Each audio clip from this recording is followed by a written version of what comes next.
ಓಂ ಶ್ರೀ ಗುರು ಬಸವಲಿಂಗಾಯ ನಮಃ. ವಚನ ಪ್ರಸಾದದಲ್ಲಿ ಇಂದು ಒಕ್ಕಲಿಗ ಮುದ್ದಣ್ಣನ ಬಗ್ಗೆ. ಒಕ್ಕಲಿಗ ಮುದ್ದಣ್ಣ ಬಸವಣ್ಣನವರ ಸಮಕಾಲೀನ ಒಬ್ಬ ಶರಣ. ಒಮ್ಮೆ ಬಸವಣ್ಣನವರು ಧರ್ಮ ಪ್ರಚಾರಕ್ಕಾಗಿ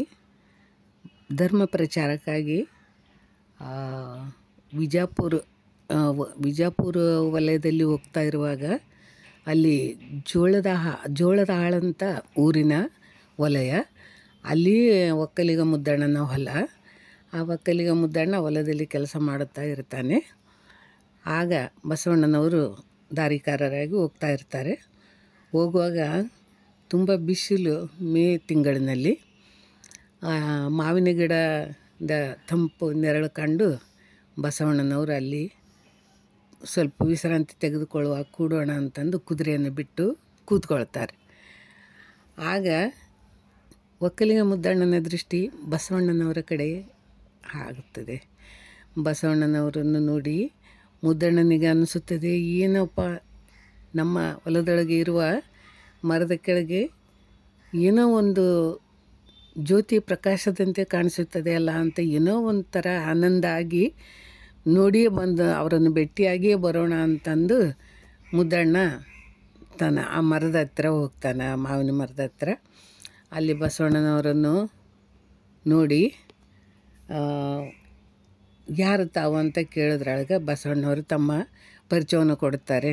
ನಾನು ಬಸವಣ್ಣ ಅಂತ ಹೇಳ್ತಾರೆ. ಆಗ ಬಸವಣ್ಣನವರ ಹೆಸರು ಕೇಳಿದ್ದೆ, ಅವರ ಕಾಯಕವನ್ನು ಕೇಳಿದ್ದೆ, ಆದರೆ ಪ್ರತ್ಯಕ್ಷ ನೋಡಿರಲಿಲ್ಲ. ಇಂದು ನಾನು ತಮ್ಮನ್ನು ಪ್ರತ್ಯಕ್ಷ ನೋಡಿದೆ. ದೇವರ ಹತ್ರ ಭಕ್ತ ಹೋಗೋದುಂಟು, ಆದರೆ ಭಕ್ತನ ಹತ್ರ ದೇವರು ಬಂದಿದೆಯಲ್ಲ ಅಂತಂದು ಬಸವಣ್ಣನವರ ಕಾಲಿಗೆ ಸಾಷ್ಟಾಂಗದಿಂದ ಎರಗುತ್ತಾನೆ ಇವನು ಮುದ್ದಣ್ಣ. ಆಗ ಬಸವಣ್ಣನವರು ಅವನನ್ನು ಎತ್ತಿಡಿದು, ಸಾಷ್ಟಾಂಗದ ಅವಶ್ಯಕತೆ ಇಲ್ಲ, ಯಾವಾಗಲೂ ಬಾಗಿದ ಶಿರ, ಮುಗಿದ ಕೈ, ಬಾಯಲ್ಲಿ ಶರಣಾರ್ಥಿ ಹೊಂದಿದ್ದರೆ ಸಾಕು, ಶತ್ರುಗಳನ್ನು ಮಿತ್ರರನ್ನಾಗಿ ಮಾಡಿಕೊಂಡರೆ ಸಾಕು, ಈ ರೀತಿ ಸಾಷ್ಟಾಂಗ ಹಾಕೋದು ಏನೂ ಅವಶ್ಯಕತೆ ಇಲ್ಲ ಅಂತಂದು ಎತ್ತಿ ಅಪ್ಪಿಕೊಳ್ಳುತ್ತಾರೆ ಬಸವಣ್ಣನವರು. ಆಗ ಆನಂದ ಬಾಷ್ಪಗಳು ಇಬ್ಬರ ನೇತ್ರದಲ್ಲಿ ಬರುತ್ತದೆ. ಅದಕ್ಕೆ ನೀವು ಧರ್ಮ ಪ್ರಚಾರಕರಂತೆ ಧರ್ಮ ಎಂದರೆ ಏನು ನನಗೆ ತಿಳಿಸಿ ಅಂತ ಮುದ್ದಣ್ಣ ಒಂದು ಪ್ರಶ್ನೆ ಮಾಡ್ತಾನೆ. ಆವಾಗ ಬಸವಣ್ಣವ್ರು ಹೇಳ್ತಾರೆ, ಧರ್ಮ ಅಂದರೆ ಏನು ಸ್ವಲ್ಪ ಹೊತ್ತಿನಲ್ಲಿ ಹೇಳಲಿಕ್ಕೆ ಆಗೋದಿಲ್ಲ, ಧರ್ಮ ತಿಳ್ಕೊಳ್ಬೇಕಂದ್ರೆ ಪೂರ್ಣ ಆಯುಷ್ಯ ಬೇಕಾಗ್ತದೆ ಅಂತಂದು ಬಸವಣ್ಣವ್ರು ಹೇಳ್ತಾರೆ. ಹಾಗಾದರೆ ಮತ್ತೆ ತಿಳಿಯೋದು ಹೇಗೆ? ನನಗೆ ನನ್ನ ದೇವರಲ್ಲಿ ಬಿಸಿಲಿನಲ್ಲಿ ನಿಂತಿದ್ದಾರೆ ಎರಡು, ಅವ್ರನ್ನ ಬಿಟ್ಟು ಬಂದಿದ್ದೆ, ನನಗೆ ಸ್ವಲ್ಪ ಆದರೂ ಧರ್ಮದ ಬಗ್ಗೆ ಹೇಳ್ಕೊಡಿ ಅಂತಂದು ಮುದ್ದಣ್ಣ ಜಿದ್ದು ಮಾಡ್ತಾರೆ.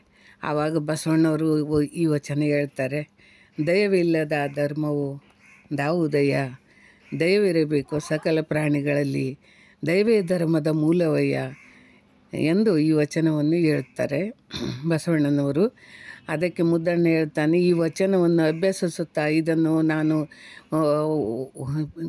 ವಾಪಸ್ ಇದನ್ನು ನಾನು ಪಠಿಸುತ್ತಾ ನಾನು ಇದರಾಗಿ ನನ್ನ ಜೀವನವನ್ನು ನಡೆಸುತ್ತೇನೆ, ಧರ್ಮದ ಬಗ್ಗೆ ಇದರಲ್ಲಿಯೇ ನಾನು ತಿಳಿದುಕೊಳ್ಳುತ್ತೇನೆ ಪ್ರಭುಗಳೇ ಅಂತಂದು ಬಸವಣ್ಣವರಿಗೆ ಹೇಳಿ ಅಲ್ಲಿಂದ ಮುದ್ದಣ್ಣ ಹೊರಟು ಹೋಗಿ ತಾನು ಆ ಧರ್ಮದ ಬಗ್ಗೆ ತಿಳಿದು ತಾನು ಏನೋ ಒಂದು ಶರಣನಂತೆ ಆಗಿ ವಚನಗಳನ್ನೆಲ್ಲ ರಚನೆ ಮಾಡಿದ್ದಾನೆ. ಅದರಲ್ಲಿ ಮುದ್ದಣ್ಣನದು ಒಂದು ವಚನ ಹೇಳ್ತೇನೆ ನಾನು. ವೇದಶಾಸ್ತ್ರವನ್ನು ಓದುವುದಕ್ಕೆ ಹಾರುವನಲ್ಲ, ಇರಿದು ಮೆರೆಯೋದಕ್ಕೆ ಕ್ಷತ್ರಿಯನಲ್ಲ, ವ್ಯವಹರಿಸುವುದಕ್ಕೆ ವೈಶ್ಯನಲ್ಲ, ಉಳುವ ಒಕ್ಕಲು ಮಗನ ತಪ್ಪ ನೋಡದೆ ಒಪ್ಪುಗೊಳ್ಳೆಯ ಕಾಮಭೀಮ, ಜೀವನದೊಡೆಯ ನೀನೇ ಬಲ್ಲೆ ಎಂದು ಅವರ ಇದು ವಚನಾಂಕಿತ ಇದೆ, ಮುದ್ದಣ್ಣನ ವಚನಾಂಕಿತ. ಎಂತೆಂಥ ಬಸವಣ್ಣನವರು ತುಂಬ ಆನಂದ ಭರಿತರಾಗುತ್ತಾರೆ.